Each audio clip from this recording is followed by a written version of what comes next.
Broadcasting from the World Conference Center in Bonn, Germany, Solutions Review is on location at the FME User Conference 2023, the peak of data integration. Brought to you by Safe Software and Terra. Hey, it's Doug Atkinson, and we are back here in Bonn, Germany at the Peak of Data Integration event.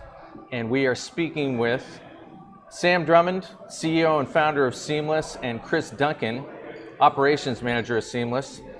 You guys are Safe Software partners and FME resellers. Thanks for joining us and sharing a little bit of what brings you all the way from New Zealand. Yeah, well, thanks for having us, Doug. So what does bring you all the way? I know it's quite a trip. I heard it was 40 hours to get here. What brings you all the way from New Zealand to Bonn, Germany for this event? I think being on the other side of the world, it's really great to get over here and meet with the team at Safe face to face, learn more about their journey and over the last year since we last met with them in Vancouver, understand about what their plan is around the new rebrand, and just generally connect with other people in the wider Safe Software network. Yeah, we like to see what the other partners are doing and share with them. I think it's a really collaborative ecosystem. We like to take the innovative ideas that they're having, or maybe even validating some of the challenges that we're seeing in our market, and bring that all together so that we can help our customers in a stronger way. Yeah, so we hear it over and over again that you get so much out of an event like this rather than the virtual events that we've been going through for the past couple of years, because you do have those organic conversations. I'm curious though, your partners, you're reselling FME. Where are you finding traction right now in the market? Yeah, so our core focus is small to medium scale local government and utilities. And I think the challenges that they're facing, or what they keep telling us, is that that they've got 20 to 30 years of organic technology growth, which has largely been done with blinkers on. So they've got System A and System B, and then later they brought on System C. And as those have developed, the data's been moved around in different ways. Like maybe somebody built a Python script one day or a SQL script another, and these people have all left. They're struggling with staff retention, and they've got this bird's nest of a technology stack, which is preventing them from taking advantage of new services in the cloud, or taking advantage of the latest releases in their enterprise software, whether that's their ERP, their asset management system, their GIS, and it's a real challenge and a real risk to their business. Yeah, it's interesting. I think the data is being collected by everybody these days, but I think the challenge is how to take advantage of it, and also how to take advantage of perhaps some data that may not appear to be easily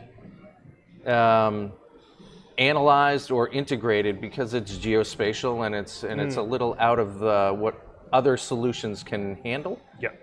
There's a lot of that, and I think there's as FME always has, it's about breaking down those data silos. And I think what we're starting to see we're starting to see with Seamless with really good traction around taking that another step further and going there, making sure that the right data is in the right place for that right decision maker.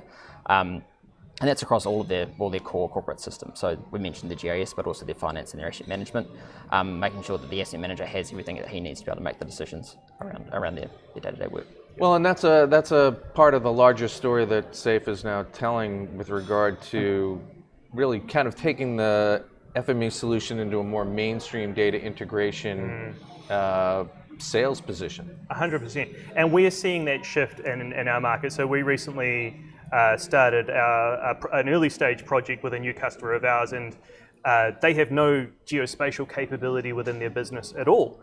We're actually helping them integrate a new HRIS system, human resources system, a new payroll system, and a new operations management software. Yeah, so there's no geospatial aspect. No geospatial aspect whatsoever. Yeah, interesting. Yeah. And do you expect to see more of that? I do, yeah. I think, and Safe have talked about this for a while now. Like, they're so good at those complex data types that when it comes boiling back to some of the more simpler, strings and ones and zeros that need to go back and forth, they already know how to solve this problem, and we're really excited about that problem. Maybe it doesn't seem so novel, and there's not 3D live action scenes going on, but you know what, I really care about making sure that staff get paid on time and the right amount, and they know what holiday pay they need. I really care about the asset information manager knowing how to strategically invest in the electricity network over the next decade, and we're bringing all that information together in a way that the right person has access to the right information so that they have the best chance of making the right decision. And we can do that on the FME platform much faster, much more efficiently, and in a much more supportable model because of the way the FME platform is delivered with its no-code approach, etc. So it becomes a much smaller and faster project. Yeah, I'm curious about it. I mean, you guys have kind of committed now to Safe Software. You're a younger company. You're leaning into growth. You're growing, 30% year over year, 40% year over year. What are the things that you're focused on in terms of really investing in that growth for your own selves? Yeah. That's a good question, actually. So obviously we want to continue to invest in our people. We've got a great team behind us who have been really committed to us, and we really value them. It's a shame we couldn't bring them all with us. We're continually maturing our own back-end systems and products to make sure that we're doing everything to keep our own house in order. And moving forward, we're thinking of ways that we can take the common patterns that we're integrating and the common systems that we're integrating and bringing that together in a productized way on top of the FME platform. So we can bring our smarts, not just in terms of the technology, but our administration, our governance, and really bring that entire capability to a business so that they don't have to worry about how their data hangs together. They know that Seamless is taking care of it, and if something goes wrong, we've got them covered. Well, and so where do you find folks when you start to talk to them as Seamless? Are you finding them across the whole spectrum where they're reasonably sophisticated, or are you finding them primarily, really trying to understand how to bring proper data integration tools to bear? Somewhat across the whole spectrum, but I think as Sam touched on earlier, there's a lot of technical debt and a lot of sort of utilities and local government in New Zealand. So I think what we're seeing is technology leaders and leaders across those organisations are starting to sort of see that and seeing that as a risk and wanting to do something to mitigate that. So the conversation that we're having normally sort of at that C-suite level is often along a theme of how do we de-risk, how do we become more resilient, and the experience that we've had so far with Seamless is that we're really well placed to help them with the information flows that they can make a more confident decision when they come to those decision points. Yeah, what are some of the pain points you're finding? I mean, when you're talking to folks, I mean, that you must be seeing them with a whole cluster of data that could be coming from any number of places, and so where are you finding the pain points? Is it?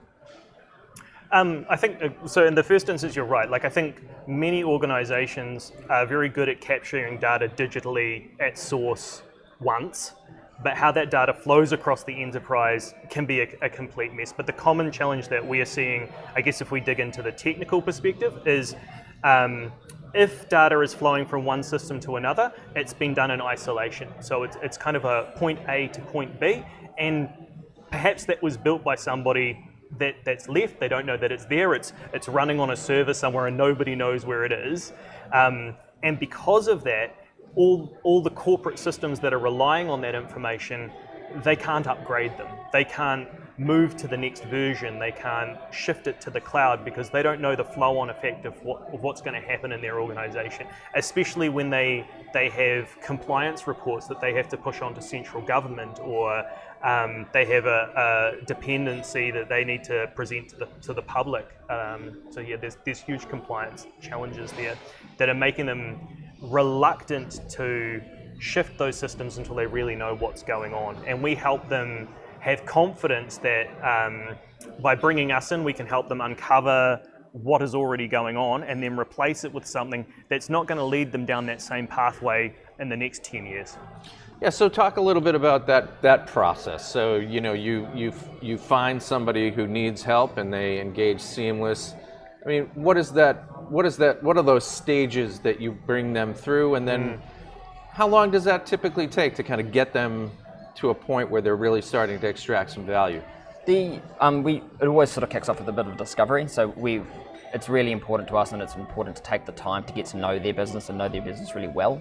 And that's not just from a technical, what systems and applications have you got in there, but how do your people work? How do you do the things that you do? What are your challenges and what are your strategic goals? And that's partly because this organic growth that you see Yeah. with technology is a product can do something, but they needed to do something slightly more. So somebody's bolted something on the side, and they might have done that really in a really silly way because they didn't actually look at the holistic business process around how this cross-organization process really needed to work. So there's a fair bit of sort of unpicking and that kind of stuff that happens. But what we find is that during that discovery phase is that you're actually adding a lot of value in terms of them building their own knowledge about their business and how their organization is working. Yeah.